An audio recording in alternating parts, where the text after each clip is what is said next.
সুধা তেজকে বলে, আমি আপনার কোনো ঋণ রাখবো না, আপনার সমস্ত টাকা শোধ করে দেব। তেজ বলে, ও রিয়েলি? এতগুলো টাকা আপনাকে কে দেবে? কোথায় পাবেন এত টাকা? তখনই সুধার নাম্বারে একটা কল আসে, আর সুধা তেজকে বলে, এই তো যে আমাকে টাকা দেবে সে নিজেই ফোন করেছে। এরপরে সুধা ফোন রিসিভ করে বলে, হ্যাঁ বলুন, আমি ভালো আছি, আপনি কেমন আছেন? হ্যাঁ হ্যাঁ, আমার সব কিছু মনে আছে।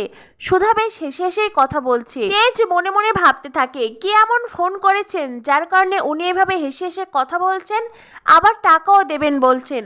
যতটা সহজ সরল ভেবেছিলাম ততটা নন। তেজের বেশ হিংসে হতে থাকে। সুধা এমন মিষ্টি মিষ্টি করে কথা বলছে যা তেজের একদমই সহ্য হচ্ছে না। তেজ ভীষণ রেগে যায়, আর রেগে গিয়ে জোরে গান ছেড়ে দেয়, আর সুধা গানের শব্দে কথাই বলতে পারছিল না। এরপরে সুধা ফোন রেখে গান অফ করে বলে, হ্যাঁ কি হয়েছে আপনার? তেজ বলে, আপনি এমন হেসে হেসে কার সঙ্গে কথা বলছিলেন? সুধা বলে, আমি হেসে কথা বলি, কেঁদে কথা বলি, আর রেগেই কথা বলি, তাতে আপনার কি? তেজ বলে, না আমার অবশ্যই কিছু যায় আসে, আগে বলুন কে আপনাকে ফোন করেছিল, আর আপনি কি বলছিলেন আপনাকে টাকা দেবে কেন? উনি কেন আপনাকে টাকা দেবে? সুধা বলে, কারণ আমি আপনার টাকা নেব না, আর ওনার কাছ থেকে আমি নেব। তেজ বলে, ও আচ্ছা, নিজের স্বামীর কাছ থেকে নিতে পারবেন না, আর বাহিরের লোকের কাছ থেকে নিতে পারবেন? সুধা বলে, কারণ আপনার প্রতি তো আমার কোনো অধিকার নেই। তেজ বলে, ও আচ্ছা, আমার প্রতি অধিকার নেই, আর এই বাহিরের লোকের প্রতি বুঝি আপনার অধিকার আছে? কে ফোন করেছিল বলুন, আমাকে জানতেই হবে। সুধা বলে, না আমি বলবো না। তেজ বলে, সুধা আমি আপনাকে প্রশ্ন করেছি, বলুন কে ফোন করেছিল?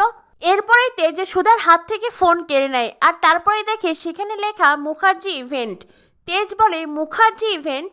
সুধা বলে, হ্যাঁ, আর ওখানে আমি কাজ পেয়েছি, আমি ওখানেই চাকরি করব।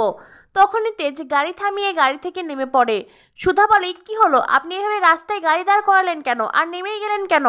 এরপরেই তেজে সুধাকে বলে, সুধা, আমাদের বাড়ির মেয়ে বউ কেউ বাড়ির বাইরে যায় না, আমাদের বাড়ির মেয়ে বউদের কোনো সিদ্ধান্ত নেওয়ার অধিকার নেই, ঠাম্মি এবং বাড়ির ছেলেরা যে সিদ্ধান্ত নেবে সেটাই তাদের মেনে চলতে হবে। সুধা বলে, কিন্তু কেন, এই যুগে এসেও কি আপনার এমনটাই মনে হয়? তেজ বলে, এই বিষয়ে আমি আপনাকে কোনো সাহায্য করতে পারবো না, আর আপনার চাকরিও করা হবে না। এই বলে তেজ ওখান থেকে চলে যায়। তখনই সুধা পিছন ফিরেই দেখে জ্যোৎস্না তার বয়ফ্রেন্ডকে নিয়ে মোটর সাইকেলে চলে যাচ্ছে। সুধা মনে মনে ভাবতে থাকে, দিদি এখানে, কিন্তু দিদির সাথে উনি কে?